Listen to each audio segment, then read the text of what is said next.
Hey, how's it going? My name is James P. White. That is Chris Mooney. This is the Bald and Short of It podcast. This is going to be a cool podcast. I'm kind of excited. We got a special guest. We'll have him on shortly about an upcoming event that we have. And actually, on this fine podcast, we are actually giving tickets away. And you will learn soon, as soon as you learn what the event is. It's really cool. Mooney and I are both involved, and hopefully, there's no violence. Yeah, it's family friendly. So those of you that don't like my cussing will probably be pleased to come. It's a great community event. I'm looking forward to having Bart on to talk to us about it.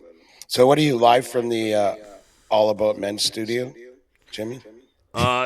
Actually, All About Men studio, baby. Yeah, put that up to the thing. Live from the All About Men studio, it's James P. White and the Bald and Short of It podcast. And you know what? The majority of our guests have been men, other than, of course, Daveney, your niece. Yep. But yes, we've got a lot going on, and I'm excited. We've got some cool stuff happening, and I lost my prep. But hey, who knew? For my part, we met Bart for the second time last Friday, and that was a lot of fun. He just entered the studio. He wants to join. So, do you want to just, without further ado, or do you have anything else? Without further ado, let in Bart. Yeah, there he is, and we got the old Jimmy, no camera, no mic. What's that? I can see him in the panel, but you don't have the camera and the mic. Yeah, because you just got to click on the. Oh, there he just about there. I can see him. I just need to hear him. Now just. Oh, there it is. So are we live, fellas? Yeah, we sure are live. Oh, well, let me just say it's a pleasure to meet and see my two favorite bald guys and short guys. Yes. It's good to be seen by somebody other than the two of us. Be a part of what we're doing this coming up a little later on this month. Yes. Can you explain what the event is, Bart? Sure. So it's called the Community All-Star Slow Pitch Challenge. And what it is it's a fun afternoon with the city police playing a celebrity all-star team. And the guys playing from the all-star team will be Elk and Eskimo alumni, Oiler alumni. We got some Riverhawks coming out. We've got some media friends that'll be coming out. And then we just got gags. Everything is scripted out. Of course, Jimmy, we're happy to have you as our umpire. You've always managed to handle the guys pretty well. They're a little bigger than you, but you seem to hold up pretty well. And Chris, we're delighted to have you on board this year. I'm looking forward to some fun banter back and forth between the two of you. If sitting at dinner with you is half as fun as the show will be, then we'll be in great shape. Yeah, I think that's the one thing I can promise to deliver. So it's going to be great. I had a great meeting at the ballpark today. And the thing that I do want to mention right off is that this is not just a ball game. It's a fun celebrity ball game that will keep you laughing and having a good time and engaged the whole time. But we also are working with 7 nonprofits. And the goal of the Community All-Star Slow Pitch Challenge is to provide affordable family entertainment while supporting local Edmonton charities. So we're delighted to say that 100% of the proceeds from this event will support the Mental Health Foundation here in Edmonton, who do fabulous, fabulous work. We're also working with the Edmonton Federation of Community Leagues, which is a wonderful group that represents 163 community leagues here in Edmonton, which I really find amazing. And all of these community leagues are helpful. A lot of them are coming out to participate. And just a great group of people, and it just kind of shows the kind of city that we have. I'm very proud to be a newcomer to. Speaking of which, we also have the Newcomers Association that's coming out, and they represent hundreds of thousands of people over the years that come to Edmonton to move here and make this their home. I did that 40 years ago and never looked back. What else do we've got? We got the Alberta Peace and Meditation Society. If anybody's feeling a little stressed and they need a little meditation, a little kind of action, we can provide that. Variety Alberta and Kickstand Alberta are two great groups. I encourage any of the listeners to check out their websites. The Kickstand group has this program. I show you guys the video. It's these little cars, and we've got kids that are severely handicapped. They can't walk, they can't talk, but they get in these cars that are built especially for them, and then their dad or their mom drives them around, so they have a sense of belonging there. For the first time, they're actually controlling their own space and their own movement, and it's just the faces that you'll see on these kids are just fabulous. We're going to have them out doing some ball game stuff with us. And then at the conclusion of the game, we've got on-field activities. We've got stilt walkers coming. We've got hula hoop instructors and teachers. We've got competitions like base running, baseball throws, and a bunch of other things I can't think of off the top of my head. But I guarantee you it's a nonstop action, and we're delighted to have you two guys on with us. So this is the second year that I've done this event with you. Actually, you and I have known each other for, it feels well, like I remember you back when you played pro basketball. And like since I moved to Edmonton, you've been on the court there, making your layups and taking those backward shots, as I recall. Yeah, I was the hooker. I was the hook shot. Oh, the hook shot guy, right? Well, you always were a hooker to me, Jim. That's always been my my kind of opinion. That's just how it is, I should have known. Shot. I should have made the connection. I wasn't thinking. I seen old videos, and the kid is just ripped. It's like the Tom Brady of absolutely. I mean, you guys played down in Indiana in the Pacers game one time, and that was before my time. But yeah, like I did that, and it was a lot of fun. And then that's kind of what this game is too. There's not only some good baseball being played, and actually Chris is going to be doing the color commentary, and with me being the umpire, he's probably going to correct one or two or every call I make. It's going to be a pretty low strike zone.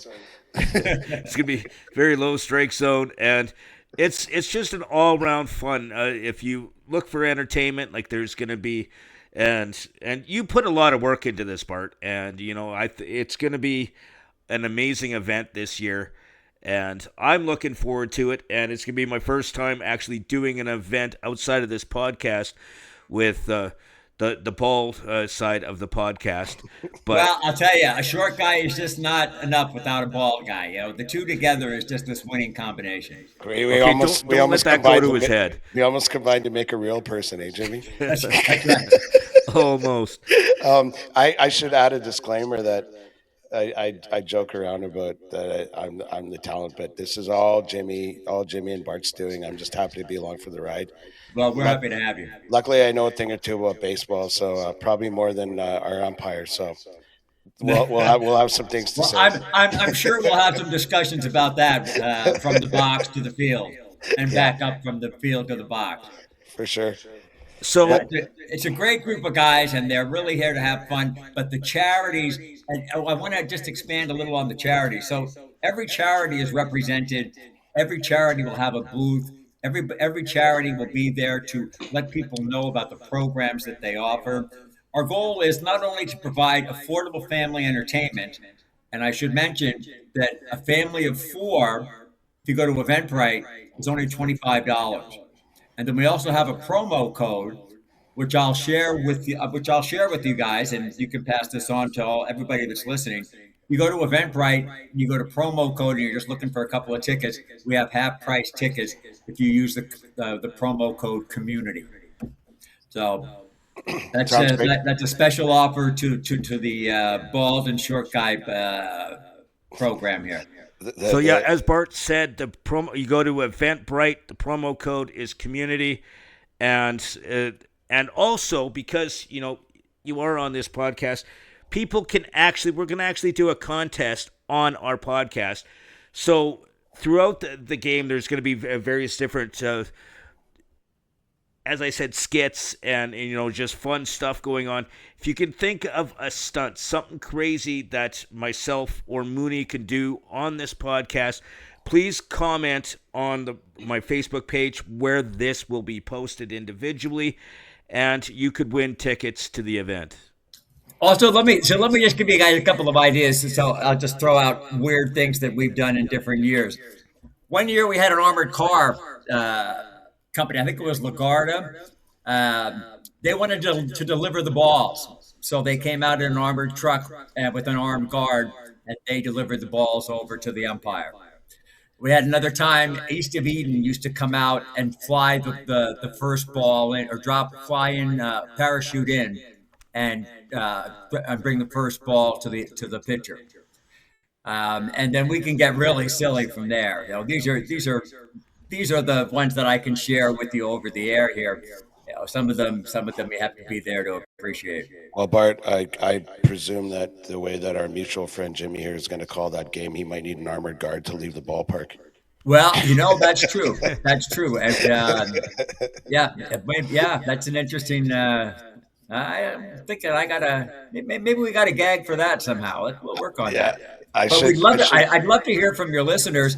And what I would suggest is think about the craziest, stupidest thing you can imagine somebody doing on the ball field, and then share it with us. And if it's crazy and stupid enough, then we'll probably do it.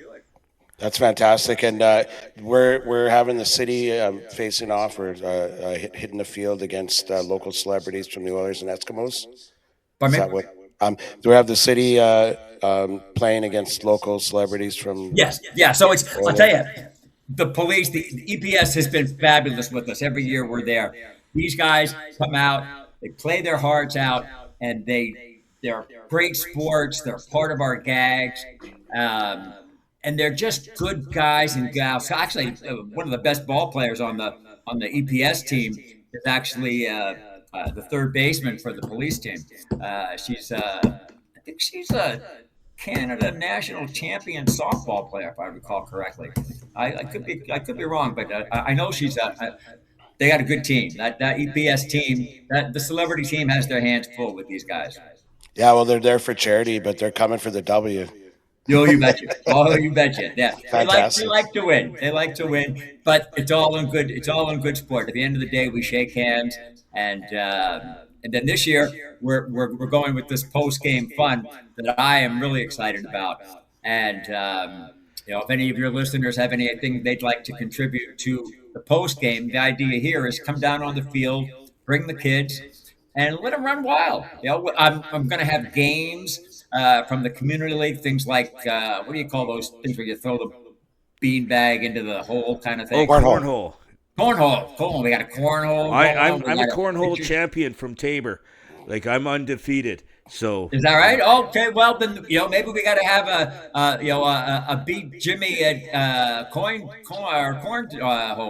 Jimmy the cornhole champion. Yeah. Yes. Or else maybe Chris, you can try throwing Jimmy through the cornhole. Yeah. What could go wrong?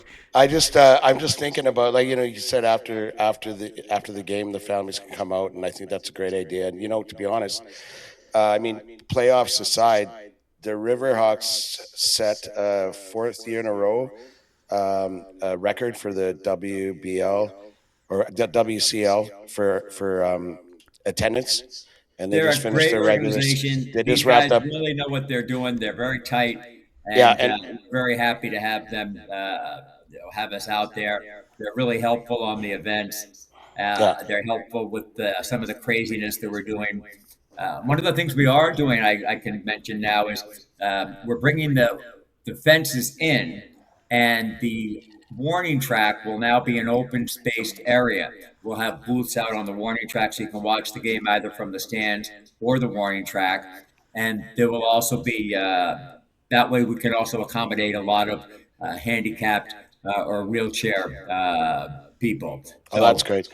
Yeah, that's it's always tough on these big venues sometimes to get those handicap seating, and we've got lots. So yeah, and like I said, like the ballpark there, it's a jewel of the River Valley, and one of the things that I don't want to, I guess, frustrates me is like come August, unless there's the handful of playoff games that they might be in, you've got this brilliant facility kind of being unused, and you think a beautiful August afternoon, the middle of the month, sun is shining, you take the family out to the ballpark.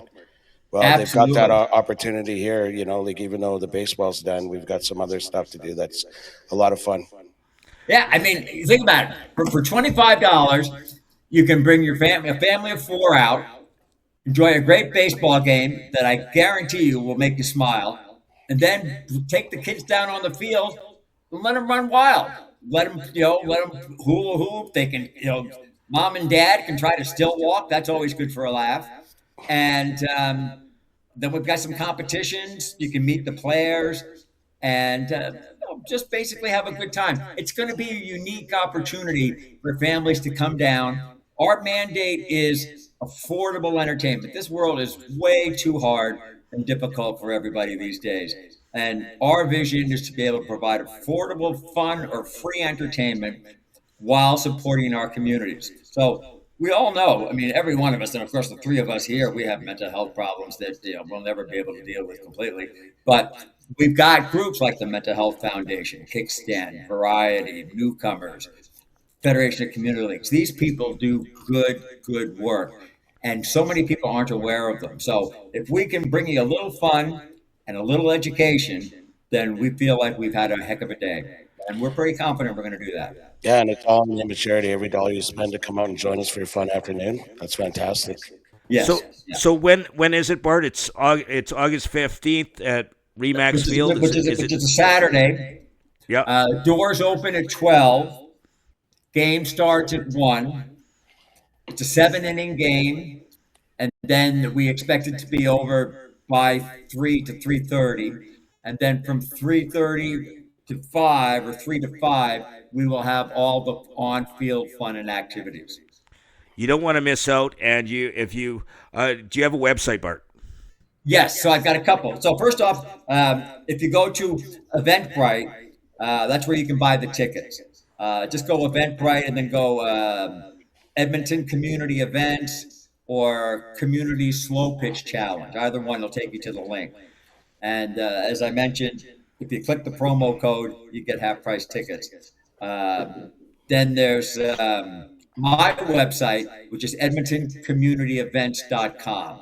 And that will talk to you about the premise of this game and other things that we do. What we essentially do here is donate our services to nonprofits across the city.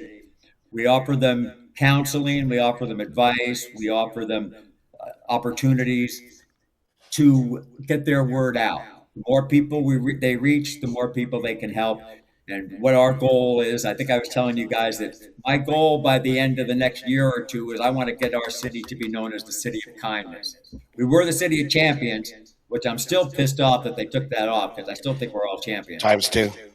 But if we can switch it to a City of Kindness, I'll be okay with that. And you know what? I looked at we talked a little bit about some of the Eskimo and Oiler alum that are coming in. I have to be careful. I'm not going to be fanboying. So there's going to be a lot there in store for your families, particularly if you're a fan of the Eskimos and the Oilers. Yeah, absolutely. And as I said, they're great guys. I'm so looking forward to this event. It's a lot of fun. If you have kids, it's an all ages event, and you don't want to miss this. It's a lot of fun. It's all stop. There's no holds barred. It's going to be a lot of fun. Mooney and I are going to be bantering back and forth. There's going to be, I Some have bad had calls issues. behind I've the had dish. issues with the police players before because they didn't like some of my calls. So hopefully they still don't hold a grudge. But They're already ready for you, James. I'm sorry. They remember. They got long memories. yeah, I know long memories, and I'm a short guy, and I'm really hard to forget. That you are. That you are. So But you know what, Bart? Thank you so much for joining us, and I'm looking forward to the event. Again, it's the community slow pitch, correct?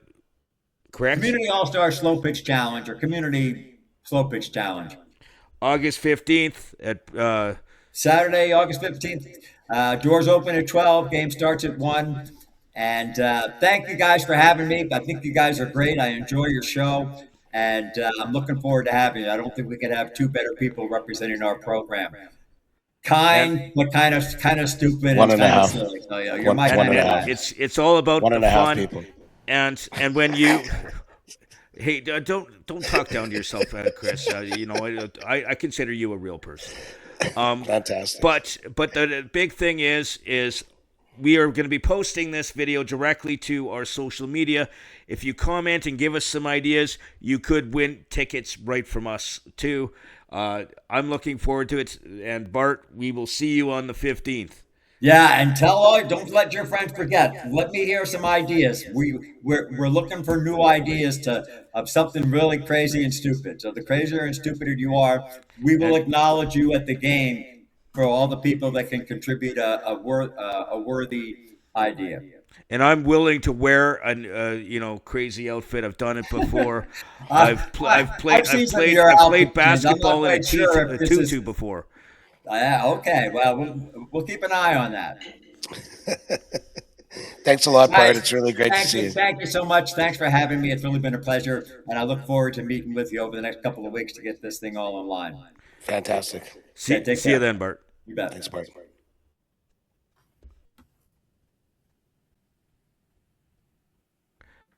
So, how do I get out of here? That's what everybody says when they spend any time with the two of us. You should be able to just close out the screen. Oh, okay. Just X out. There we go. Technical difficulties across the board. Today I've almost figured out the computer. I wasn't swearing as much when we started because I actually, after 4 times with this new computer, I think I figured it out. I'm still looking forward to that event, and you know what? It's going to be a lot of fun. And yes, you can win tickets through us. Contact Mooney and myself, or if you need details on where you could buy them, again, reach out to us. Now, I wasn't drinking at the beginning of this because you know what? I've actually, like as I said, I've known Bart for a really long time, and I like to start out any conversation when I'm with someone professionally. I like to start out sober. So now it's time to get the beer out of the bag. Are you digging into the multi-pack, or are you the Irrational? Yes. You went and got the Irrational 6-pack or something, right? No. What it is I buy 4 packs of the beers that intrigue me, and I want to get into beer and stuff in a minute because of how expensive it is, especially with craft. But what are you drinking, big guy? I got the Magnum of Jack, but I've only got a heel left. So I went today to my local purveyor Spirits and got me another one. $65.99 for like 1.75 liters of Jack. That's better than Costco. I gotta get and that's the superstore liquor store. Is that the one? Is it the one on Kingsway Ave? No, the jerkies at Superstore don't sell any. They don't sell Jack. You can get Jim Beam there, but this is like kind of a. I don't want to denigrate the business, but it's a little liquor store at the end of my block on 118th. Is it that one where right By next to High the Note. convenience store? Yeah, Like by right High Note. across, Nope. like right across from St. John's Ambulance there. Yeah, On right across from 118. St. John's, kind of on the same strip mall as High Note. Oh, okay, yeah. They got really good deals, man. That's have to like go. where I used to be like, oh my God, I'm running out of Jack. I got to go to Costco. And the nearest Costco is like in by the casino. And you know where I live downtown, but they're building a liquor store at the Costco at 149. So that'll be nice. But either way, I'm like, oh, I got to go to Costco. And I think this is cheaper than you can get it for at Costco. Oh, you know what? Whichever way works. You know, Yep. we need to save money as individuals, but at the same time, we need to help our economy. And the best way to help the economy is drink, because not only are we helping our government to tax the hell out of it, but we are helping the stores that sell it. We're keeping those doors open. If And the it wasn't for businesses, the us, bars, there would be a lot of liquor stores that would be closed right the now. bars and restaurants we go to where our judgment's bad, so we order another round, or buy the bar round, or buy each other round. Yeah, That's how I help the economy by drinking. we walk in and they go, oh, wheel out the Brinks truck. Jimmy and Mooney are coming. Yeah. No, but you know what? I'm really looking forward to that event. Bart's just a great guy. I'm glad you introduced me to him. Yeah, I like as he said, I've known him since the basketball team, but he was my boss for a couple of years in the first telemarketing company I worked for. Just an all-around great guy. And this event, you won't be disappointed. It's, weather permitting. Hopefully, Yeah. this rain crap goes away. But you know what? I'm excited. I think it's a fun event. The alumni, the XCFL guys, the hockey, like the whole 9 yards. Just a great group of guys, and they love having fun. Even the police officers and law enforcement that are involved are a lot of fun, and you don't want to miss it. And I should mention, maybe a lot of people don't know this, but you want a pair of free tickets or 4 or 5 if you have a family. When Jimmy posts this podcast on Facebook, the first person to reply in the comments with the number that Doug Hicks wore when he played for the Edmonton Oilers in their inaugural NHL season in 1978-79. Okay, or you 79-80. might have to check that because I have no idea what it is. I know his number. I remember all those guys. So Dougie Hicks, man. Dougie Hicks. Good old number blank. But he's going to be there. I can't wait to meet him. I looked up to those guys like crazy when I was a kid. I had an Oilers scrapbook, cutout paper, articles, and pictures of guys. And my mom had me do like little shitty drawings of Andy Moog. I had Anyway, the same thing for Shania Twain, but mine. that was more like in the cellar, like Stocking Central. I almost had a shrine, but it's just I don't want to revisit the whole fact that if I had more money, I would have stalked her. But it's just After years of therapy, I'm trying to get past it. the therapy didn't. Mental health awareness. What are they doing at the special guests at the ball game? But yes, so it's going to be a fun event, and this is going to be a fun podcast. We got a lot of stuff to go through. You wrote a bunch of stuff that had me intrigued, but You're intrigued, are you? Not just all about men, is it? it's not. I don't know. It was a man that put it there, or not really. It was you. But So what did you say? You were the cornhole champion? Who would have cornhole known that champion the of guy Tabor. who's all about men is a cornhole champion? Mark that down. Anyway, what do you want to talk about, cornhole champion?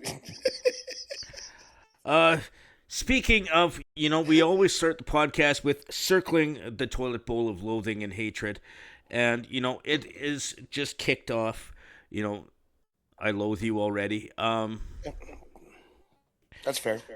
But let's get into sports. Let's get right at that right out of the gates. What do you got? Okay, well, it should be pretty quick. It's the dog days of summer. If you're Oilers fan, obviously. That's what happens. The NHL sort of hibernates for a month. But we got an early start to the season. So first game September 29th. So it's only going to be quiet for about a month while everyone's at the lake or whatever. But Zach Hyman had his annual golf tournament. So there was like pictures of the Oilers and comments, and no need to paraphrase any of that. It just gets me pretty excited about the season upcoming with the new coach and everything. The trade deadline is less than a week. I think 6 days for Major League Baseball, and the Jays, who are on a rain delay right now against the Washington Nationals, they are about 5 games back, maybe a little more, with like 5 teams in front of them. So the prospects don't look good, but they have a little less than half a season to go, and it's the same roster, and you can't expect them to be shitty at the plate forever. So, I mean, I'm still optimistic. I'm not usually negative as a sports fan, but I'm hearing names that we might trade at the deadline, like Kevin Gausman, who loves Toronto, doesn't want to leave, wants to be there. Shane Bieber, same thing. And Dalton Varsho, who's just like the best guy in center field. Best guy I've seen since Kevin Pillar up the middle at center field. So the question is, are we going to be sellers or buyers at the deadline? And we'll know by the time we do our next podcast. But at the same time, these guys are unrestricted free agents, so we could sign them back in the summer and have them join us. But if we sell at the deadline, we're basically giving up on the season, and there's just too many games left not to expect us to turn this around. So that's Jays in a nutshell. I won't get granular. And folks, the Edmonton Eskimos, they went 6-1. Was it last Thursday? Last Thursday, they beat the Saskatchewan Roughriders. Last play, there's a walk-off field goal, 57 yards to win the football game against the Saskatchewan Roughriders. Going into that game, we were 5-1. They were 4-1. We're both in the West Division, and they had a bye, so that's why they were 4-1. So the question is, who's the better team? And that game was so exciting. It was back and forth all game. And, we secured the victory at the end with that great field goal. It was just an exciting football game to watch, I got to tell you. Now, the reason I mentioned that is that now, after the result of that game, we're 6-1. They're 4-2. And guess who we play Saturday at Commonwealth Stadium? Saskatchewan Roughriders. So I'm telling you. And actually, that is a good time to go. I'm going to be out of town, but we didn't talk about that. You didn't. No, I didn't get your permission. Sorry, I'll cross that bridge when we get there. But yes, if one thing about Commonwealth Stadium when the Rough Riders are there, it's a crazy game. There's actually more Rough Rider jerseys most of the time than there is Elks or Eskimos, whichever way you want to look at it. Actually, that's an important thing to point out. Like all the years I was an Eskimo fan, those were great games. Like just going to the stadium when the Rough Riders are here, it's the opposite of soccer hooliganism. Part of the reason why so many Rough Rider fans come is, they're obviously devoted. It's like the only professional sports team in Saskatchewan. So everybody loves them out there. But so many Edmontonians are transplanted like Saskatchewanians. So they show up. I have friends Saskatchewanians? What are they? Okay. Citizens of Saskatchewan. Do you want me to slow it down for you? Anyway, my point is that you could have a group of guys in front, five Rider fans in front of you, 5 Rider fans behind you, and they're obviously love their team. They're cheering for their thing. Like we used to always cheer for the Eskimos, and you're still going. You're not mad at each other when their team scores. It's just everybody's cheering. Yeah, I'm not cheering when the opponent scores, but I'm not getting mad at the other guys for expressing their pride. And they're respectful. We're respectful. It's the opposite of being dicks to each other, and that's a really nice. If you had a kid and you're going to take him to a football game, Eskimo Rider game would be a good way for them to learn how to be generous and respectful of guys, even though you don't cheer for the same team. And Because those guys handle themselves really well. And the thing is, with when the Rough Riders are here, Saskatchewan champagne is sold at Commonwealth Stadium. If you don't know what Saskatchewan champagne is, or the old Pilly, you can get that at Commonwealth Stadium when there is Rough Rider games. So, for all the talk about the dog days of summer and baseball at the local park ending and all that stuff, you've got some Eskimo football to watch. And hopefully some more sunny days and less now after all the rain we got. So, for all the rain, last time I remember it raining this much, August and September were awesome. So I'm hoping that's the way it's going to be. We needed the rain, but you know what? I'm done with it. Yeah, what do you canoe to work? I have my water wings and my snorkel in my backpack. And you think I'm joking, but anyway, you asked me to talk about sports. I think you covered it pretty good. I want to get back into beer because as I said, I'm drinking the Irrational Brewing, which I really love. And do you mind, before you expand on that, telling us what the various types that you have that you're going to be getting after? I have this one here is called it's called Opacity 33. It's a Nelson Hazy IPA. It's 6% alcohol. We've got another name for this is called the Mooney. It's called Dirtbag. It's a West Coast IPA, and it's 6.5% alcohol. And the Mooney. The Mooney. And I ran out of the Little Mooney too. The Little Pecker. Oh, the Jimmy. Little Pecker. And then I've got the Haze, which is another hazy IPA, which is 6%. It's the thing is craft beer is not cheap, and you know what, I love it, but if as an alcoholic, if all I drank was craft beer, I'd have to take my empties in to get beer. It's quite expensive, and part of it is because of how the government taxes it. That's a huge part of it. The smaller companies get hit with more fees and all this other, and also if they want to ship to another province, they get there's surcharges and stuff going. We talk about free trade with other countries. We don't have free trade within Canada. Actually, if you don't mind me interjecting, I watched an interview that CBC did with a BC, I think, wine producer and wine distiller, and they weren't like Mission Hill or nothing huge, but they're talking to the owner, and he said, Trump's trade tariffs, I think they're coming in tomorrow or whatever, the end of the month, and he said, when I ship to the United States, which he does, he's got a rep and he's got a few outlets in the States that he sends wine to on pallets. He said 50% is less than what he has to pay interprovincially.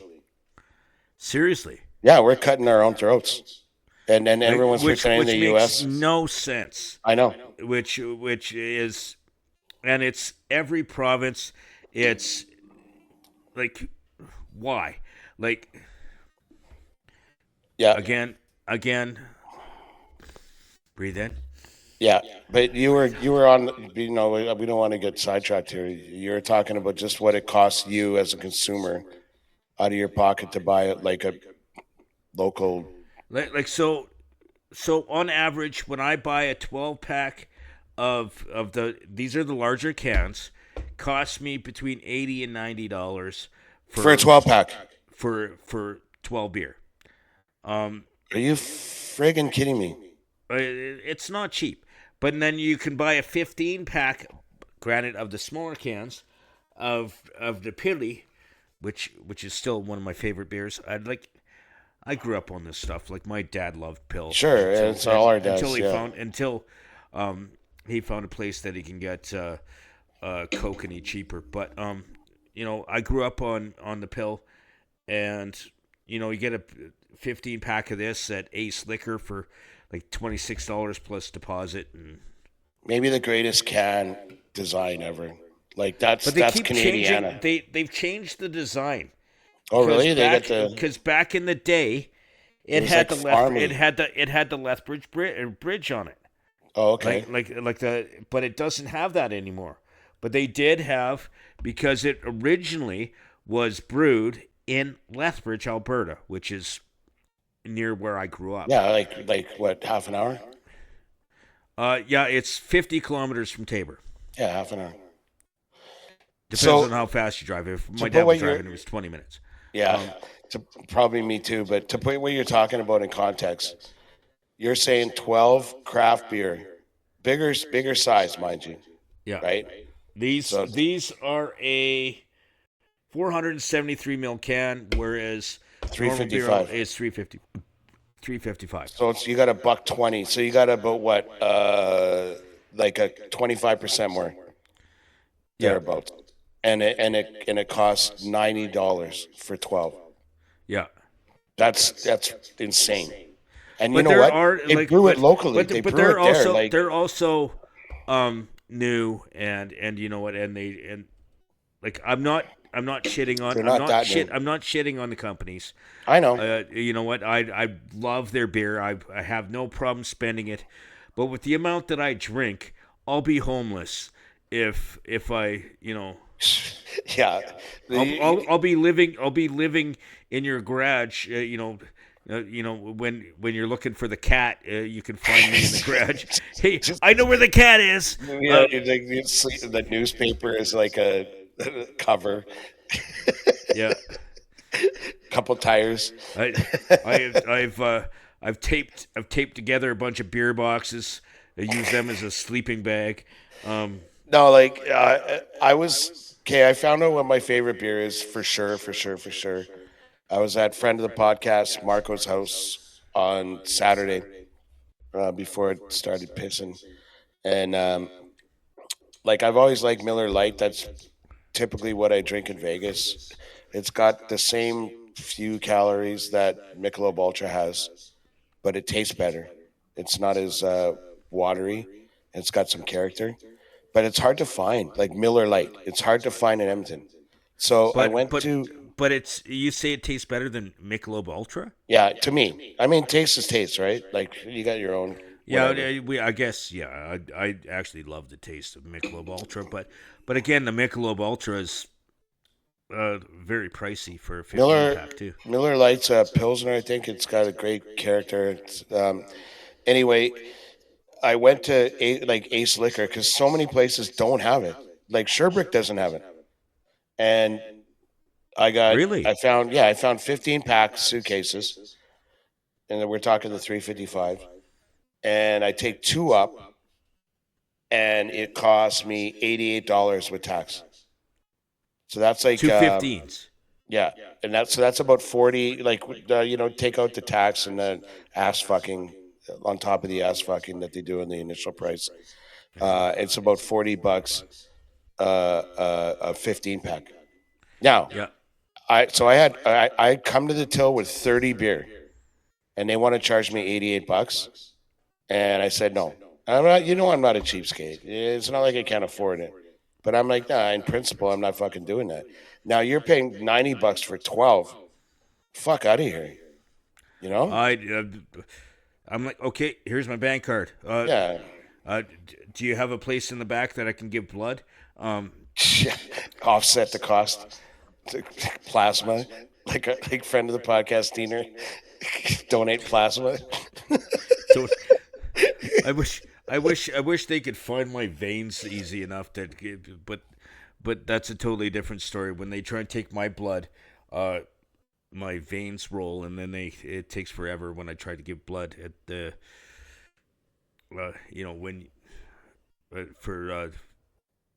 blood services, but Your totally veins different will, like, story. you're made of like sugar and spice and everything nice, and they just can't find anything. No, it's a You can't find anything It's human. a dwarf thing that I have more veins than I do body. They're trying. They don't know how to deal with someone who's not a real person.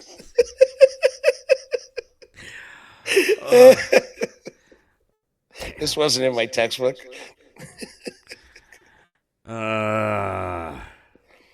So, what's your conclusion about this whole craft beer business? Like, I got a few. We always talk about this, and you know what? I'm gonna have to start living by our philosophy. Tell Andrea I say hi. And She did just she take scared your me. drink again? I was trying to grab my beer, and she scared me. You have that on video, like timestamp that. I turn and I'm like, the fuck. There's a bottle there. You can get your own glass. Yeah. Yeah, I have that. But see the thing is though is I love, like, Can you get some more ice, please?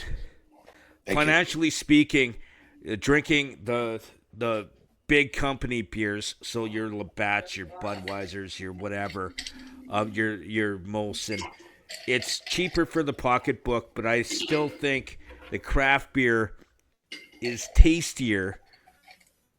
Just my opinion, but you can't live off that stuff. This is where we can have a broader conversation about that. My apologies to our audience, but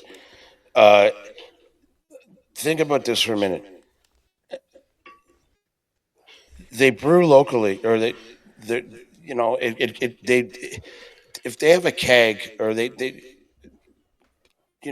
it from their big whatever vats, put it into a can. They got to pay for the cans. They got to pay for the wrap that they put on the can. And then what? There's no logistics. Like, none. They don't have to transport it anywhere. You go to their store and you buy it. But there's So, also how does it cost extra you? fees they have to pay through the government and stuff like that. I've talked to brewers, and they get nailed. And think about it. And they also have a storefront. Like, especially these guys, they have a restaurant. Yeah, and they're they blocks have, from my house. And they have to pay, for the building, and it's There's overhead there, staff. there's tons of overhead. They've got a facility, sure. But you don't have a but they facility can't. if it But doesn't the pay thing for is, itself. though, you can't compare the like how much, like for a local a small company, how much it costs them per beer, to a large company like Labatt or Molson, who have big factories that mass produce it. Yeah, it's Yeah, economies of scale. You can't compare. I'm not denying that. You can't doubt it.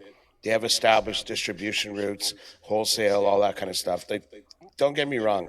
Name recognition. Like, They have marketing, whereas some of these companies can't pay for advertising, like to sponsor a hockey team or decades of name recognition. basically like understanding and figuring out production and distribution. I get it. I'm just saying, $90 for 12 beers. I think you're wrong. There's no way you're do right. it, and then buy a 15-pack for 26, and then just alternate. It's called being a local, a loyal alcoholic, where you get kind of drunk on this, and then you coast on the cheap shit. I'd say like more, depending on how much you drink alone, which I hope is not often, but more often than not, when you're drinking, I'm there, and I don't see you crushing. You've never been to my house, and the amount, dude. By the way, how big's your truck? We have a two-tripper. We might need a U-Haul. Not 2 trips, whatever. And you know that little bet we had, like you said, I could keep the proceeds no matter what. Yeah, So like but if it's we just waited a year and it was $500, if the that proceeds would are be. excessive, you're buying a couple rounds of beer. I'm more generous than that. But we'll see. Anyway, Okay, 2 rounds. you know what would be who would be a good guest to have on would be like somebody from uh, that brewery, Irrational. Or actually, I think a good like your buddy that like you said you have a buddy that owns a local brewery, and then find out the difference, Greg. um, and then we can talk to him about. Okay, No, maybe Greg not. does. Greg does a different thing. Irrational Brewing, which is like close to my house, that you patronize regularly, whose product you love. It's because it's on my bus route. Yeah, well, you also you stopped there more than once. If it sucked, you wouldn't go back.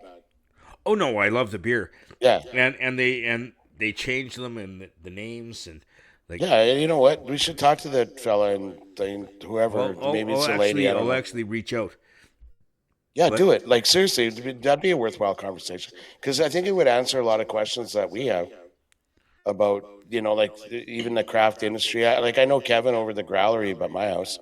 I'm sure he'd love to come on too, but we should definitely do that. In the meantime, but yes, we need to do that. But another thing I wanted to talk about that actually involves drinking as well. This is going to be a high alcohol content podcast. Is we went to Taste of Edmonton. mm-hmm. That shit ain't cheap either. We did the math, and it's gone up in price. It goes up in price every year. It cost. I have. Hang on a minute before I have it, but before you Okay. we go into this, we can talk about the why we went there. Do you want the good news or the bad news first? Are you a good news first, bad news second, or bad news first, good news second? Let's pull off the Band-Aid. Let's do bad first. Okay, then keep going. No, what's the bad first? Explain the bad. I have the good news. Oh, the good news. Okay, so 40 tickets is $70.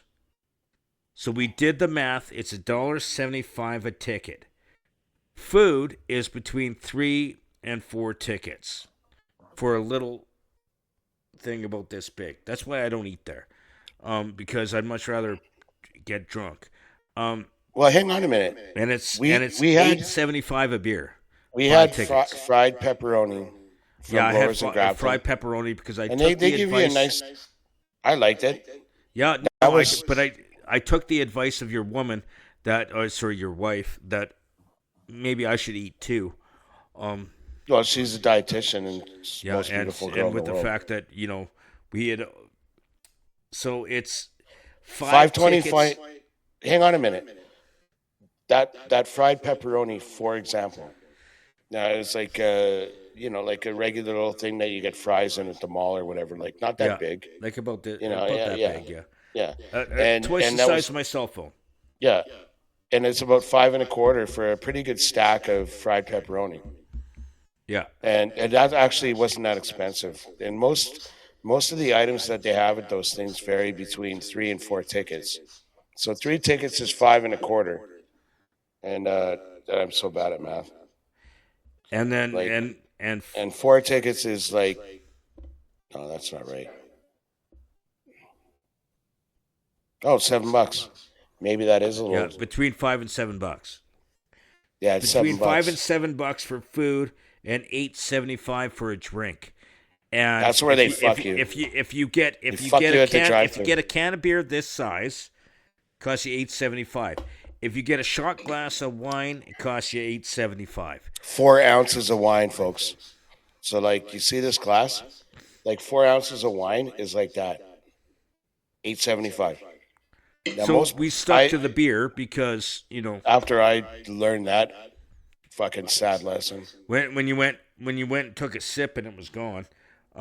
Yeah, like I drink wine when we go out time to time, like fairly regularly, to be honest. And like at 9 ounces of reasonable bottle of wine, like the Latitude that they were serving, is going to cost you like maybe $9, 9 ounces, and they're slinging 4 ounces for $8.75. Fuck out of here. Of course, I'm not going to get another one. It's not all about. It's about profit. It should be about men. It's all about booze, baby. That's what this podcast is today. All about booze. Do you have anything in the All About Men studio canister? Just no, I ran out of water. You don't put water in there? No, because I came up with a rule. Because sometimes if I, when I pounded back the Tabor Corn whiskey, I got really angry really fast, and that's when a midget turns into the Incredible Hulk, just short and blue, never good. Just run away and find a high place to hide. So I can calm down and then talk like a normal person. But yes, so Taste of Edmonton was entertaining. Don't get me wrong, it was good, but when the prices go up every year, and it's become unreasonable. Yep. It sucks. And think about it is because you give these tickets to the beer vendors or the food vendors, and then they take them to the organizer and they get a percentage back. Like, yeah, I don't even know how that works. I'd like to talk to someone that from was Taste there, who had a restaurant at Taste, a restaurant or a bar, or actually, there's a dude like Katsuki was there. I go there. They're not far from my house. They're just like irrational. You know what? At the same time, guy, even though it's not like we have a massive reach, it's just a bald guy and a midget, but. Like, if a guy would want to publicly say a celebrity, a local media personality, there you go. Midget. A bald guy and a local media personality. Fairfax. That's what it says on Google.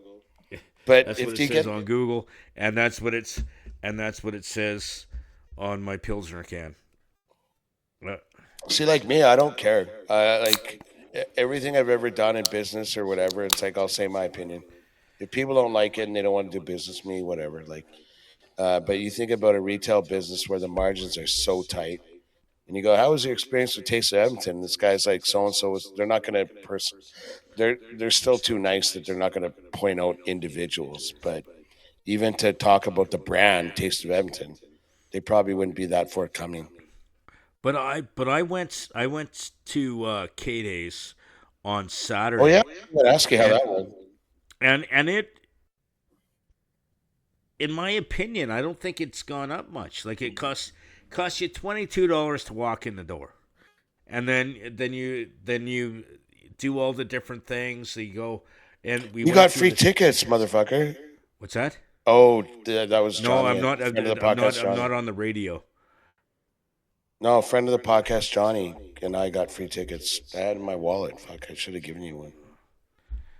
I went with my cousin. We went to the trade fair, and there's a lot of really cool stuff in there, like where they have the booths where you. Did you get your corn dog?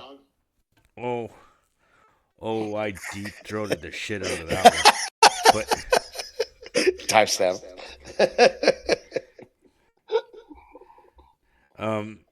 Can't keep saying timestamp. Oh yeah, you can.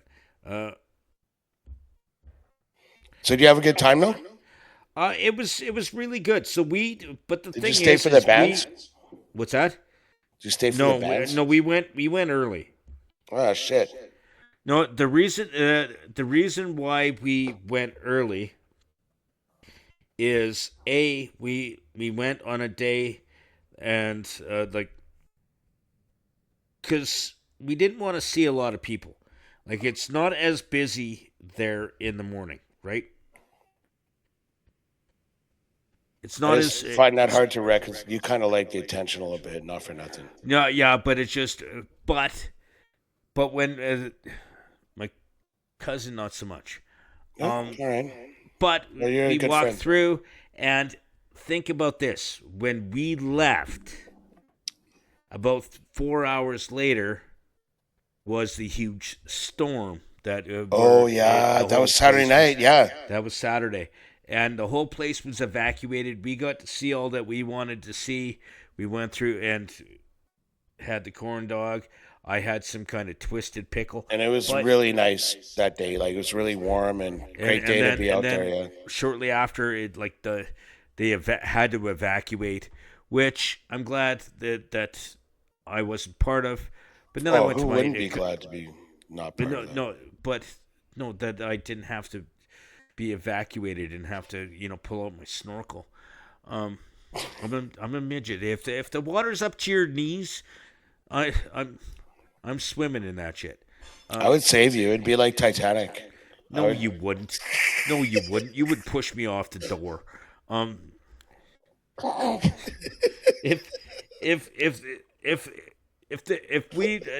If we were Rose, or if you were Rose and I was whatever the fuck his name, I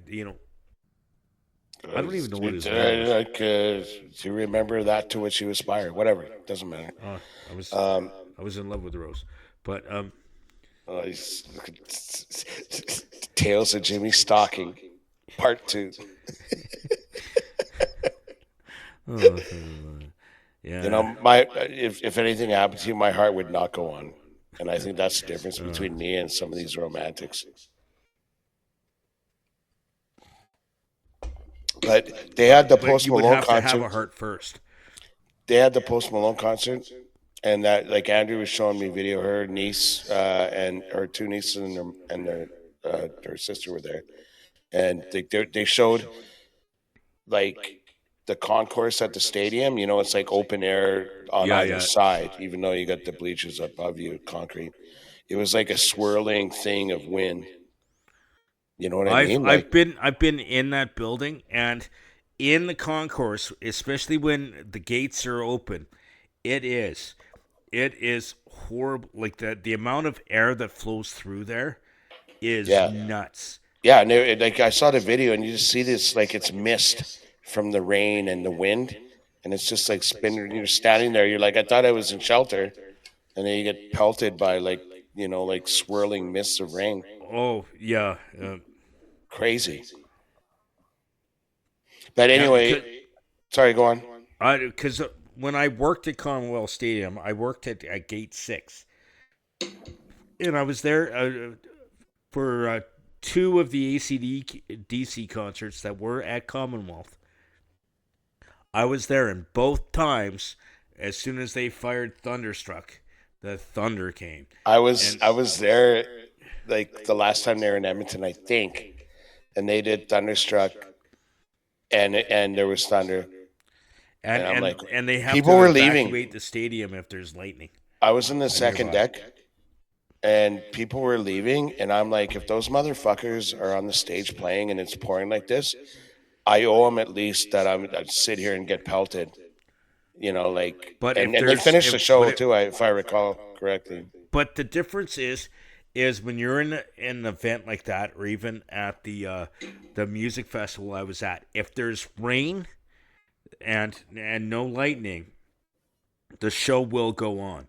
If there's lightning, they have to evacuate. It's law. Yeah. I've dedicated some thought to that, and then, like, fuck the Karens in, like, social it has nothing regulation. To do, come on. When you're growing up, I'm growing up there. We're playing soccer, and like it's there's lightning. We're fucking playing, and I don't recall ever hearing. No, but the difference is you have a stage. You have a stage that's 50 feet up. That's mostly metal, which is a giant lightning rod. And even the way the stadium is, with all the lights way up, it's like you have to, like, it's by law you have to, or else the event or the venue are liable if someone gets hurt. It's a government and an insurance thing. Somebody who's like, but also, do you remember a few years ago? And I believe it was, I want to say Big Valley Jamboree, where there was a huge storm and the stage collapsed and killed someone. So are they going to risk it? No. I get that. It's a financial like decision. you as like imagine you and I held an event, okay, and Yep. No, I get it. and you are the financial backing because like the only savings I have is my empties in my closet. It's like you've invested in craft beer, except that you drink the profit. But the thing is though is you're not going to risk it, and you don't want the event to be also known as an event that where someone died. Yeah, because 100%. like it's a liability thing. There's so much to it, and I don't like. To be honest, if there's a lightning storm, I'm standing next to a tall person. They're getting struck first. Yeah. And I make sure I wear rubber shoes. You know what? When you explain that liability perspective to me, I get it.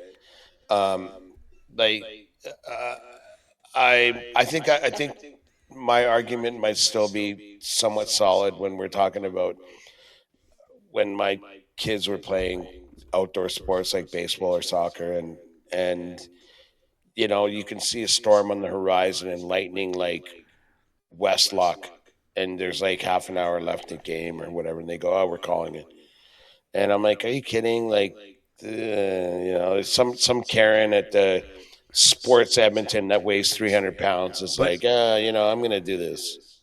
But let me ask you a question, Mooney, about that. Feel good about themselves. Hypothetically speaking, okay, so you're at a soccer game and they decide not to cancel it, and one of your kids get hurt from them not canceling it. Like you when would you say feel hurt, guilty. Like, what do you mean, like struck by lightning? Okay, struck by lightning. Nope. You wouldn't feel bad. Nope.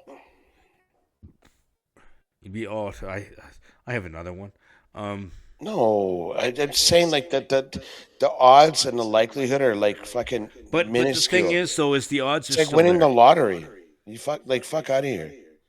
Like these are kids wearing like rubber-soled shoes mostly, and like they're and kicking your a kids ball are around, really short. and it's like open grass. Like if lightning's looking for like a place to land, it's not that. It just isn't. Like some people like to tell people not to do things, and they feel really good about themselves when they listen to them, and that's their lives. They don't make money. They're bureaucrats, whatever the fuck. That's just my opinion, and I'm like, off you fuck. Now, when you presented that business argument, like with the concert, and somebody pays a good ticket, there's an agency there. You're the promoter, or you're the outfit, or whatever. I get it. That's a business decision. But the other thing, no. Okay, you know what? This is a perfect transition into something that we can. Just before you transition, we started with the bad, and we've been mostly bad for the last 20-odd minutes. I don't have the clock. I don't know. Okay. But I said, did you want the bad or the good about Taste of Edmonton? Okay. So there's another good now that just developed, is that we got ideas for maybe a couple guests that we could talk to. But another good was you left before the only reason I went was to see Stone in Love, which is a local Journey cover band. And you know what? They were great. They were like, the singer hit his notes. He did his Perry. They did Foolish Heart. They did some solo Perry. The band was tight. The mix was shitty, and that's not the band's fault. Sometimes you want to hear more guitar during a solo or more vocals during a high part. But other than that, it was a great show. And you know what?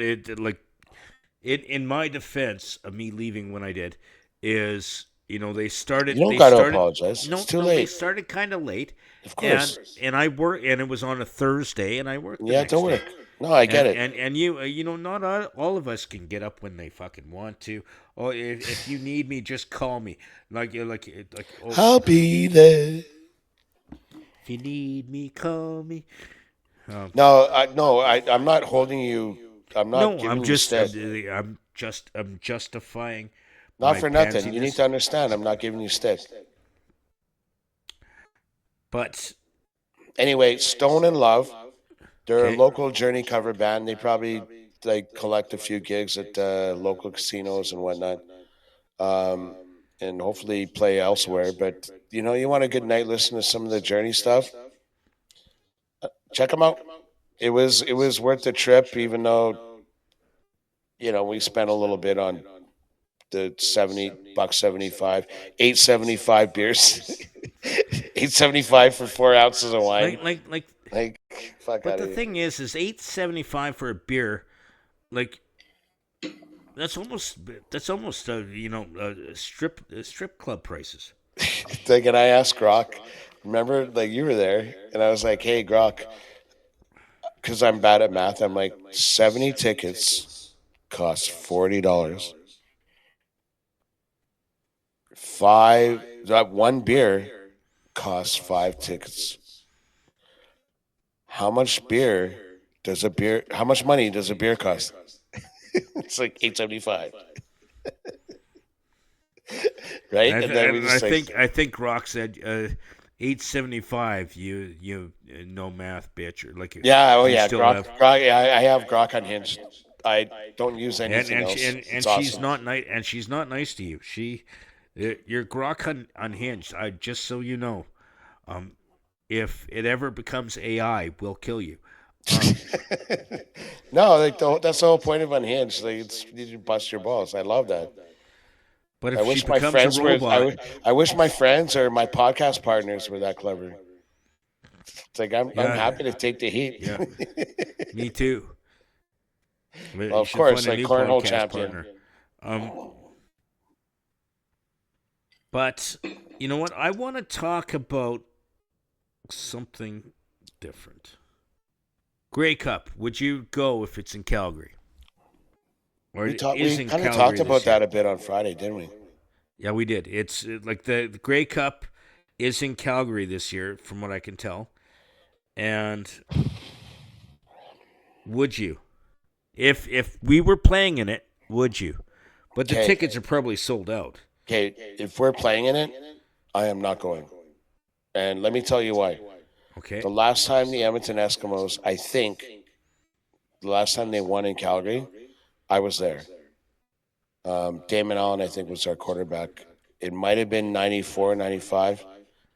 And what happens, because McMahon Stadium is their stadium, and they add bleachers in the end zone, I think, like to accommodate, like 50-odd thousand or whatever, for the people that Okay, come yeah. for the Grey Cup. So does The it? concourses don't accommodate that many people. So when if you leave your seat, like the minute that it's halftime, and you want to go take a piss, you're walking for more than half an hour to get to the bathroom. Really? Yeah. It is what it is. Yeah, Edmonton's a great place to have a Grey Cup because we have a 55,000, 60,000 stadium. McMahon's not like that. They add bleachers. The real issue comes with the concourse. How many people can they serve? Bag machines, food, bathrooms, all that stuff. And yeah, it's the consumer that gets fucked on that front. So would I go to Calgary? Yes. I go Grey Cup week. If the Eskimos are playing, I'll throw on my Edmonton Eskimos Mike Riley jersey, and I'll go to Taste of Edmonton during Grey Cup week. That would be a fun trip. And I would end it watching it at a local Calgary sports bar, wearing my Eskimo jersey. So does that mean I get a weekend free of you again? Drinking too much of my whiskey this one. Okay. By the way, it's both your whiskey. You're a couple. You share. Our familial share. whiskey. Said it's both our whiskey. Yes. It's familial whiskey. Yes. Yeah, It's mine now, fuckers. oh, no, she's the potty mouth on the podcast. I'm not going to talk to you about couples finance, but Chris Mooney's money went into this was. But anyway, I would go, and I she's think that we nice to should you talk most about of the that. time. I don't want to jinx anything. I'll never refer to the Eskimos as anything else but the Eskimos. But if they made it to the Grey Cup and it was in Calgary and you wanted to do a roadie and like we did what I'm talking about, go to Taste of Edmonton, like celebrate Grey Cup Obviously, weekend. you're not going to go to Taste of Edmonton in Calgary. Every Grey Cup could be in Montreal, could be in like Toronto, could be in Vancouver. No, but what I'm saying they is, have Taste of Edmonton thing. I was in a band once, and the Toronto cadre. That's right. For we those of played you for who them. don't know, Mooney is a professional musician. He is hired for events to clear the stadium. It's like we got lightning coming. Get Mooney up there. Everyone will leave. Get Mooney's band up there. Yeah. Anyway, that's a discussion that we should consider. Right? I think so, yeah. I know old timers say like we used to take the train. Grey Cups in Winnipeg, we get on the train, get there on like Monday evening, and spend the week for the Grey Cup, week, and then watch the game, and then take the train home. Because I know some people that actually every year they they buy tickets as soon as they're on sale. It doesn't matter where it is. Fucking love that. Like that is actual Canadian culture.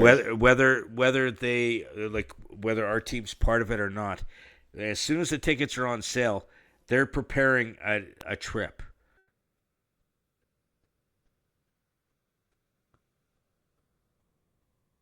Are you frozen or are you just being retarded? Oh, sorry, did I say it out loud? Okay. Like I'm myself and I can see me move. Oh, there you are. You're good. You're the one frozen. No, I'm to you. Okay, no, you're better now. Yeah, I think okay, whatever. Go on. But I do have. And you should know the time though. You could cut that out. Yeah, we're not going to cut that out. Okay. I dropped the R word, but who cares? No, I've heard of like there's old timers and even their kids, and it's kind of like all the people that abandon the Eskimos when they change their name. Like people like that are like the loyalists upon which the CFL like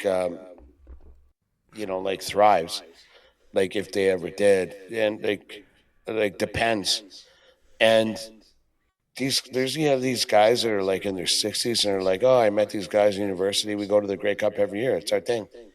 Fucking, that's Canadiana, man. But like and like our Canada, not ours. Canada's prime minister was at FIFA and he was like the last bridesmaid or whatever. Like when they're handing shit out. It's like, I wonder if he'll show up for the Grey Cup. Because that's Canadiana. You ask me. Like the thing is we were talking earlier on the podcast with Bart from the from the community slow pitch that we're going to be part of. And there's a ton of ex-CFL guys, ex-hockey guys, and they are so much fun. Oh, yeah. Like Willie Pless. I hope, I'm not sure if he's going to be out at this event, but he's a great guy. The kicker, what the hell's his name? Sean Fleming.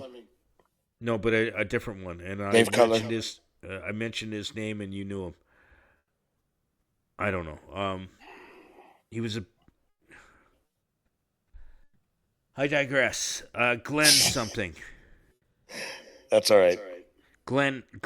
I don't think that's a kicker you're talking about, but that's okay. Okay, but the thing is they're still great guys, and you know what's the worst thing? Like CFL is Canadian football. It's something that Yep. is just here. Like like you know, we talk about Major League Baseball. That's not like national. We're the only like the Blue Jays are the only national like Canadian team. Yeah. And you got NHL. We've got a few Canadian teams and Quebec. Um, see, Canadian and Quebec. And Quebec. Yeah, Well, yeah. it's a distinct society. That's you're doing that out of respect. Yes. Ish. Trying to show them reverence or irreverence, or whichever way you want to look at it. I'm for the record, I like the irreverence, but go on. But the thing is though is CFL is Canadian football.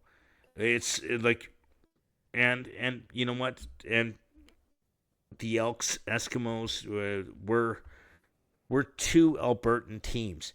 How many provinces? Eskimos. Don't please try not Okay, to say no, that just other but word. how many provinces have two CFL teams other than Ontario? Ontario doesn't count because they're Well, like obviously Ontario. because you got like Ontario Alberta. and Alberta, and so of course I'm going to support Calgary, even though you know they're our arch enemy and nemesis. Yeah, so you're from Tabor, and you know, like it's like I was saying before with the Rough Rider fans. It's like it's not like I'm gonna punch you in the face like Eskimos all the way, or like I'm like, hey, that's awesome, you cheer for them. I'm not gonna give you stick. I respect your choice.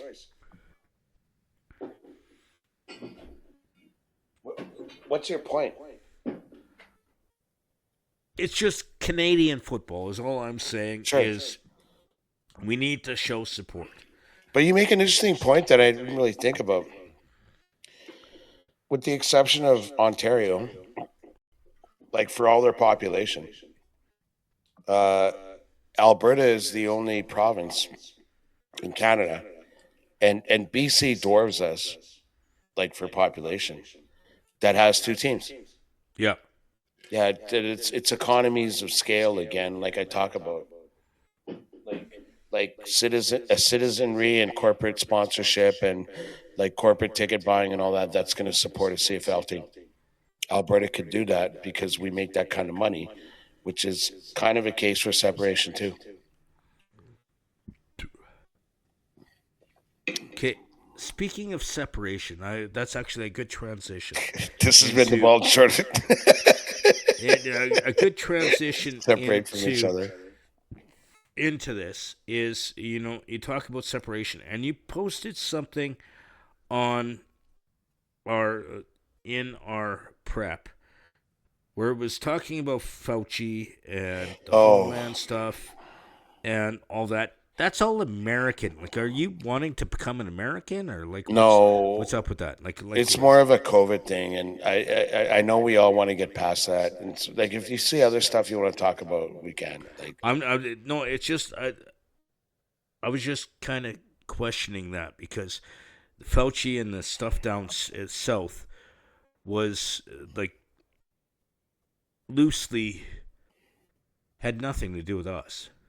you like, I think that's perhaps a little naive, like to think that probably. it has, because like almost everyone takes their cues from the U.S. and again it goes back to money, you know, and like, but the COVID business and like basically the universal lockdowns and all of the things that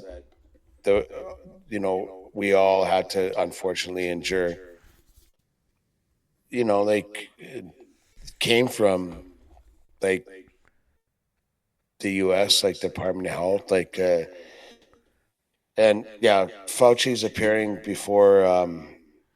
No, I think I wrote it down. It's actually tomorrow. The Senate, the Homeland Security and Yeah. Governmental Affairs Committee. Yeah. And I think that I don't want to like fry people's brains on this stuff or anything, but uh, the thing that needs to be mentioned is that there's like literally ahead of his appearance in front of that committee, I'm seeing stuff because I'm on X and I'm not following nutballs. I'm a reasonable guy. I'm not a conspiracy. Blah blah blah. Fuck out of here, Jimmy. But yeah, the Senate Homeland Security and Government Affairs Committee, and tomorrow's hearing is a full committee showdown on the federal government's COVID response, which is fair. Like it's like, were we heavy-handed? Like in retrospect, we should all do that in lives. I fucked up. What did I learn? Anyway, on the federal government's COVID response, Chairman Rand Paul subpoenaed Fauci after he tried to ghost a voluntary invite. Now, I don't want to talk for half an hour about this shite, but he got invited. He didn't show up. Joe Biden, before he like left the White House, for lack of a better term, gave him an auto pen like immunity thing from 2014. Like he wasn't even president. I mean, I like he did the same for his son, and it's kind of like, tell me the first crime you committed. Like, I think it was around 2014. Okay, 2014. Then you're fucking good. But don't all presidents have the? Because I know Trump Right? did. Yeah. Oh yeah. Because I know Trump did it, where he pardoned a bunch of people that that they all did do stuff it. before their presidency or They all whatever do in it. They've all between. done it. It's just like there might be a guy in jail, or like, and then when you see the movies with the guys in death row, and they hope the governor pardons But in him, death and row, then, that's governor. yeah, That's yeah, not yeah. president. That's governor. Fair That's fucks, different. but you get my point. Pay The thing attention is, to movies. anyway, like, this guy's got this blanket pardon, but the interesting thing about the pardon is that you have to testify. Because you've been pardoned, you can't invoke the Fifth Amendment, which is like, Yeah, I take the Fifth. Look, Right? I take the Fifth. We all know what that I means. don't Yeah. want to incriminate myself. Mhm. But you have immunity, so you can't invoke the Fifth. And the reason I brought it up fundamentally is that there's like this thing called the Fauci Diaries. And anybody who's listening who hasn't seen that in Canadian media, just Google it. Like, unless C9 has prevented you from that, or you're afraid of losing your job because your boss is like, How the do you spell government told me. Fauci? Fauci. And the idea, though, is that none of this is being reported in Canadian mainstream media, which is not mainstream anymore. Like, nobody watches it, but the people that do, don't aren't aware of like the shit that's going on. But why? Like, to be honest, and this, I don't want to dwell on this for too much, but why would I want to dwell on the shit going on in the U.S. when I don't live there? Why wouldn't I focus on the here and now? Here That's is a in great question. Alberta. Here is in Canada. Why would I want to dwell on what's going on in the U.S.? I agree with you 100%. It's like, why would we want to vote in a, like an election? Like, why would we care to vote in an election where, as Albertans, the results have zero impact on what we vote for? It's kind of like us voting for, or watching, or caring about what happens in like European votes, right? So I agree with you on that. But the reason I bring up the Fauci thing, and I mentioned it, is that like it wasn't just the United States; it was the world that took directions from him. And he would go on CNN and he'd have and he would say one thing, and maybe I should have said Fauci Diaries, because Rand Paul released like his diaries where he's like talking about how people, he's like, I'm the most recognized guy in the world, and he's all like excited and shit, like this little fella. And he would say something publicly, like even in the Senate, like when they asked him to testify before Biden left office, so he can't be held for perjury. And then his private diaries, which were released, and he's like, yeah, so on the one hand, and before a Senate committee, he's like, I did not advise anything. I didn't, like, after the COVID thing went to shit. And then you look at his diary, he's like, oh, I talked to the guy from New York, and he agreed that I was right, and he fucking shut down schools. And again, why are we talking about this is your question. And I say because it influences the world. Like, I'm sorry, the world's largest economy, the dollar that most countries use, like at least in terms of like international trade, it does influence the world. So people, what are the states doing? Okay, I kind of get it, but still, like for me, as a person that I live in my own little bubble, as I've been told. Your own bubble. Like, don't denigrate yourself by saying little. You're so much more important than that, Jimmy. But I'm just saying. But I don't give a shit what happens in the States unless it affects me directly. Like I don't unless they're going to war with midgets. Then why would I give a shit? Like just speaking, because the whole thing with COVID, it's over. It's done. Like we're not dealing with that shit anymore. So why would I why do I hindsight is 2020. At the time they made decisions. Were they all good? No. Were they all shitty? No. But they made decisions at the time. Like I could look back at every decision I've made in my life and I could weigh the good and the bad.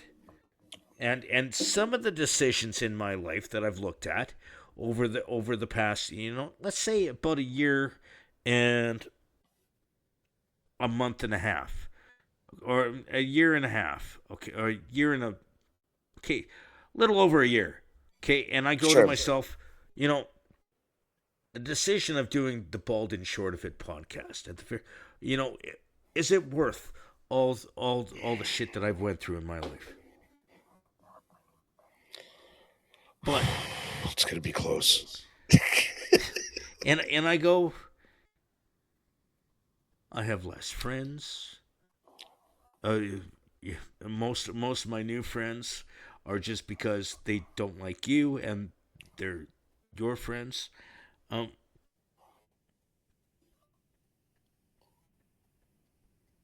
But you know what? You said, like, why do we want to go through that again? Why would we want to have to like litigate that? And I'm saying, like, did you like what happened during COVID? No, no one did. I did not like what happened. So the question becomes like a normal person. Something bad happened. Is there any way, reviewing our bad decisions that we made, that when something bad happens again, that we can prevent our shitty reactions from happening again? But the thing is, though, is when if it happens again, there's going to be different people in charge, and they're going to make their own decisions. And like I look at it this way. Hang on, stop. No, you said there's going to be different people in charge. So you're like, oh, though that person is not going to do what Fauci did, or whatever. Like, and it's not about the people; it's about the learned protocol. So it's kind of like, okay, what should we? How much power should we give that person, or whatever? You understand what I'm saying? But the thing is, though, is if you think about it, is whoever's in charge next will learn from the mistakes that were made the last time. But a responsible government reviews how much power we give the guy that. But with everything is a learn. Jimmy now is not the Jimmy I was when I was in high school. Like all of us, hopefully. But it's the same thing. We learn from the past. Like when I was a kid, I reacted negatively to the word midget. And it made shit worse. Now I don't give the word power. Yeah. And you learned. I learned from the shit kicking or whatever. So the thing is if COVID happened again, the new leader will go, okay, what worked and what didn't work. Okay, let's because it was all new to them. Yeah. Because it was like. I hate the word leader. And hopefully you misspoke, but there's no leader. Like a perfect society is like people we decide together with mutual goals, and that's why there's a subcommittee or a Senate committee. And it's like, why did you make these decisions? Maybe you were given more power than you should have been given, or why did you make these decisions? But there's a lot of contradictions in what you said to the media versus what you wrote in your diary. And to me, I call it a justice at the very least, and minimally like holding a fellow to account. And so it's like, okay, I hate your idea of a leader, quote unquote, but if we're gonna encounter a problem like this, but so many angles point to China, by the way. Like Canada called an election before we investigated that, like the Winnipeg lab. Look it up, folks. I don't want to poison the podcast or make people think that I'm a pretty reasonable guy. But the idea is, I've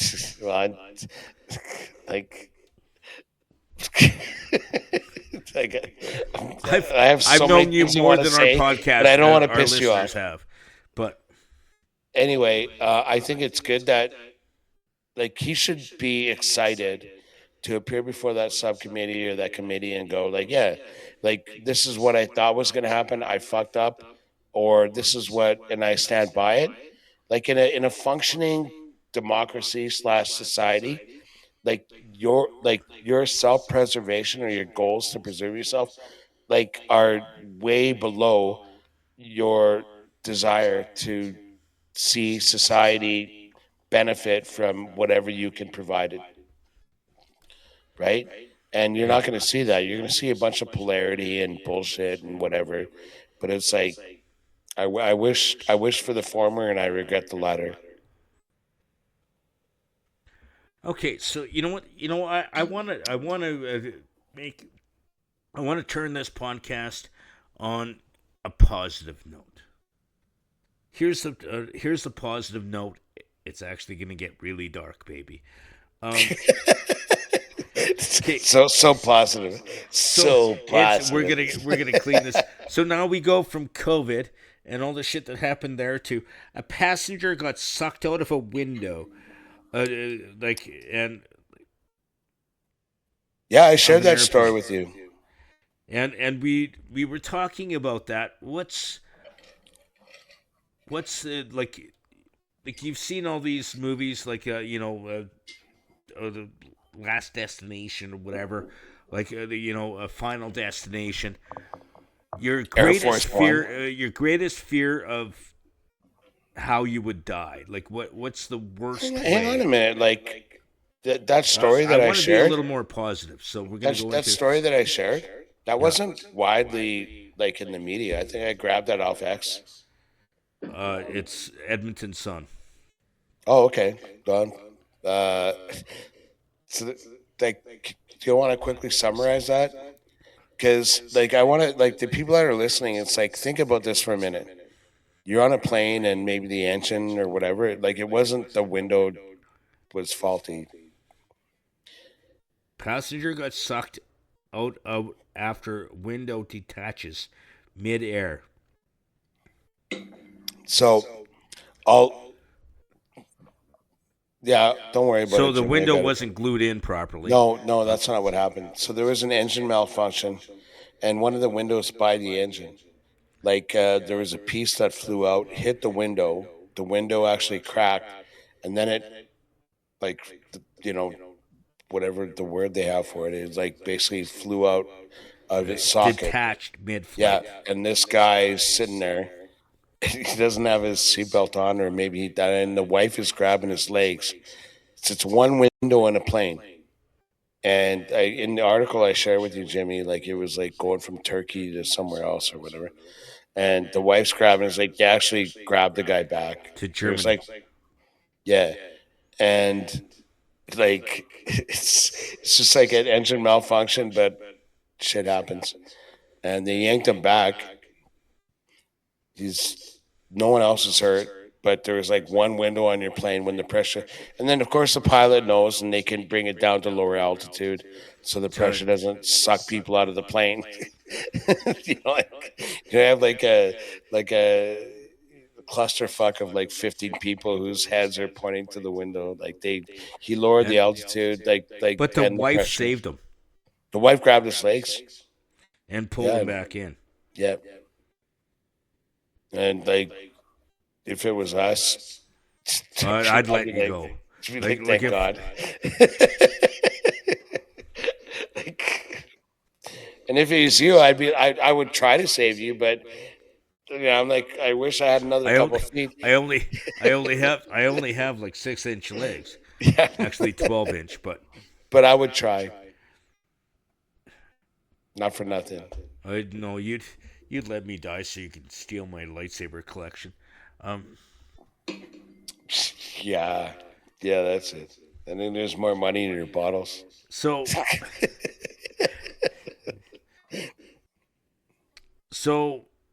what's your greatest fear?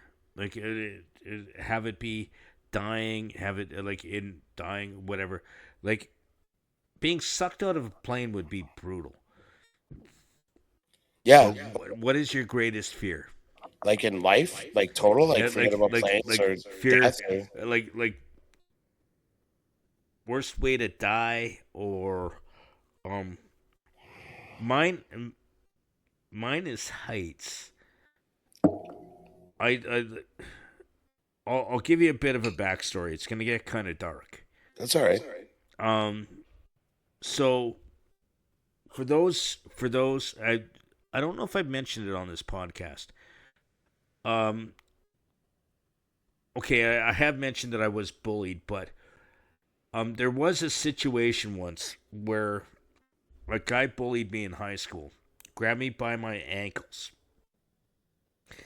and held me over a railing going down 4 flights of stairs. What kind of people do this? Fuck. Sorry, go on. And it was something that, if it didn't freak me out, I'd question my sanity. And then I begged him to bring me back, and he did. And I kind of blocked it out for a while. And then a number of years ago, when I was in San Francisco with a friend, and we were on the Golden Gate Bridge, and she said to me, "Look up and see how high that bridge is." And I froze, because I was looking straight up, like as if I was looking at the floor. Yeah. But reversed. And I kind of...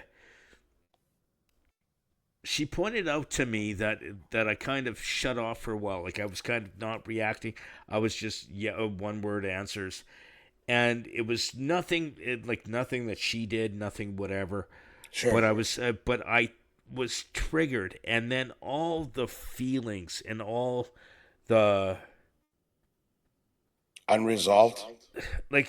But the fear came, and I'm like, that fucked me up more than I thought it did. To be honest. And like the fear of falling, and from that height, like I have a fear of heights, and me too. But that's part of it. We've talked about this on the podcast with me. Yeah, we have talked about the fear of heights, so that we both have it. But what is your trigger? Like I've kind of changed the direction that we've gone with this. First of all, the fear of heights, I think you're probably, like, we both admit that we have a fear of heights. You're probably more protected than me. Why? What? You figure, no, there it comes. No, my biggest fear is anything happens to my kids. Like, obviously, like I couldn't. I don't know what I would do. I love those kids so much. They're like my life, my world, everything I do. I fucking love those kids so much. Like anything happens to them, and like, when they're growing up, and like you're obviously the authority figure. You raise them to like be happy and strong, and like you don't raise them to love you. You raise them to be happy and strong, and to take your advice, and hopefully, and maybe by doing that, they'll see that how much you love them. Like Andrew and I have always done that, and holy cow, it ends up they do. And you know what? I've seen your kids and how they deal with you, and to be honest, I almost had to fight Kieran once because I was making fun of you and he wasn't a fan. And then I almost fought him and then realized, yeah, no, it's not worth it because, it's just moving. He like steps away from being an uncle. Yeah. No, but the thing is your kids love you, and and to be honest, if someone messed with you, they would stand up. Yeah, I don't. I'm not trying to build an I army. contemplate once in a while. Just trying to be me. Yeah, I contemplate. If someone was to beat you up, would I stop or help? Help them, not you. But it's like the last thing I thought before the lights went out is Jimmy fucking. Oh, is Jimmy taping this or is he involved? He kicked me in the teeth.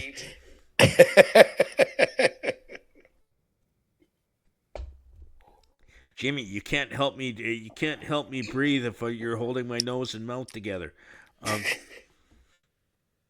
No, but everyone knows you're like the kids love you, like everything. I'm just saying. You asked me what I was worried about, like. And you know what? That is a solid fear. Is of something happening to your kid. Or like you could look at it another way. It's like I'm afraid that my kids won't reach their full potential. Right?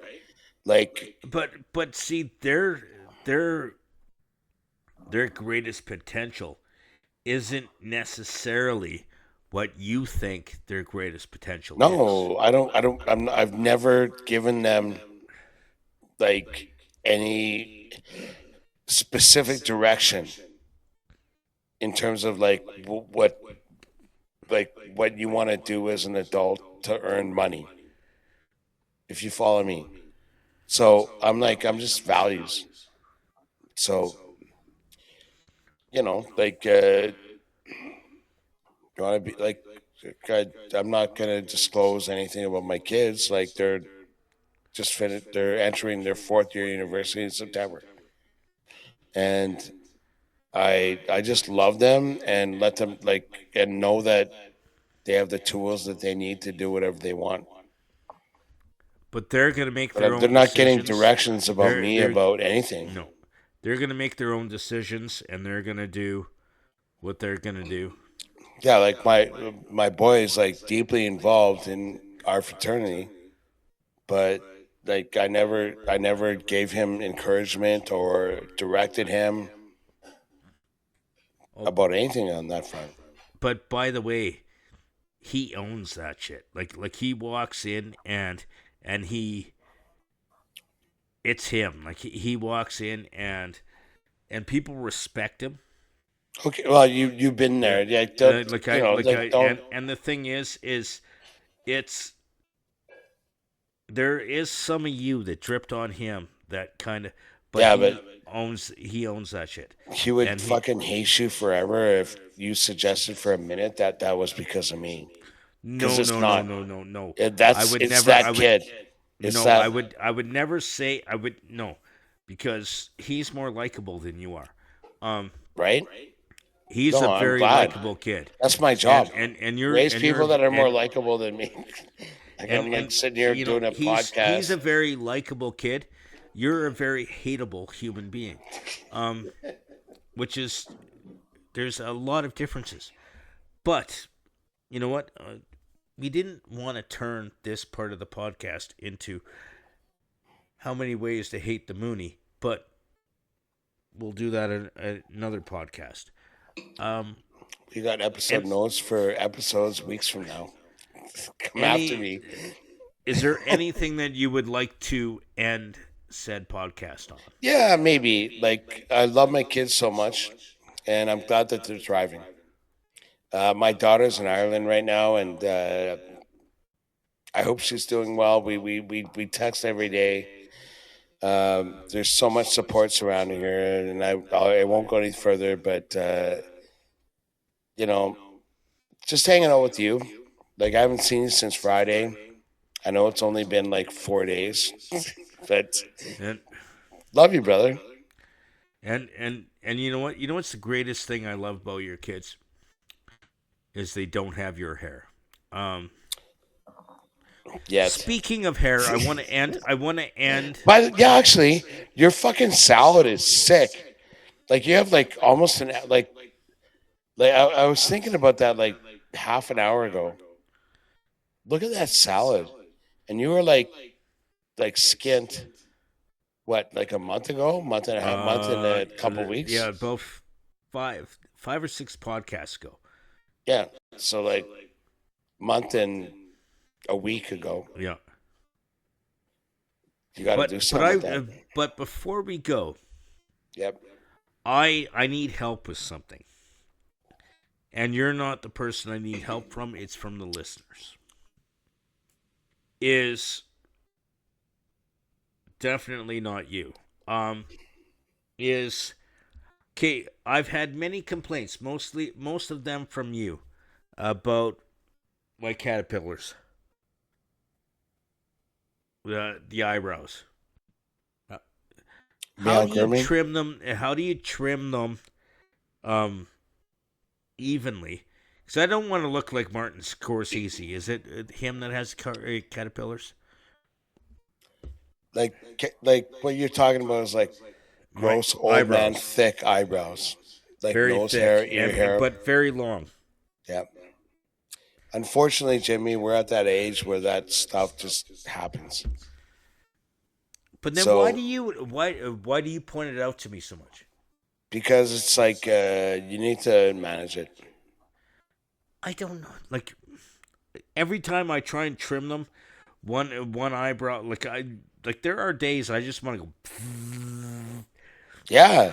Yeah, like there's like instruments.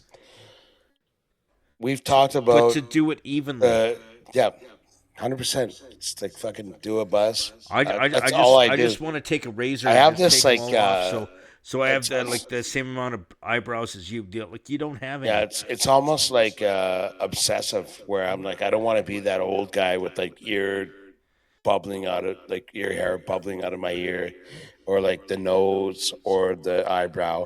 And there's like, I actually researched, and I've got a really good implement that I use for that. You know, like Lawnmower? Ish, like male lawnmower. But nah, you don't want to be that guy. Anyway, we'll handle that next episode. Actually, show up to the camera right now.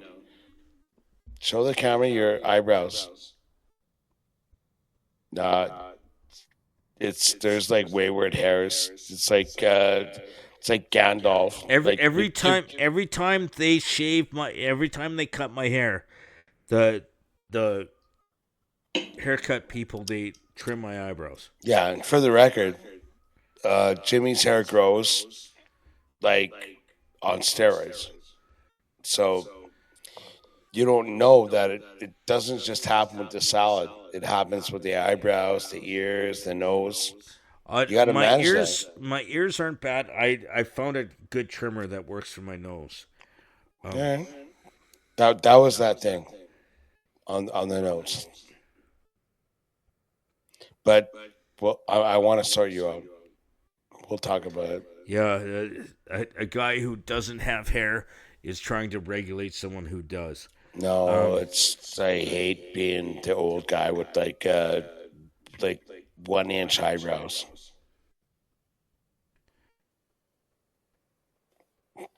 Come on. It's 3/4. Bing pow. But- Point made. But you know what? This was the Bold and Short of It podcast. I am James P. White. That is Chris Mooney. He is bold. I am short. We got to I have thank hair. Bart. I have hair. He does not. And stay tuned for we will be posting our interview with Bart from the community slow pitch. And you Community can challenge. yeah, and you can get tickets to the event. And just stay tuned, watch our social media, and it's going to be a fun event. You do not want to miss 100%. this. It's going to be me, Mooney, where you can't see him, and Perfect. the best place to put him. and you know what? It's going to be a great event. We will see you next time. Circling the toilet bowl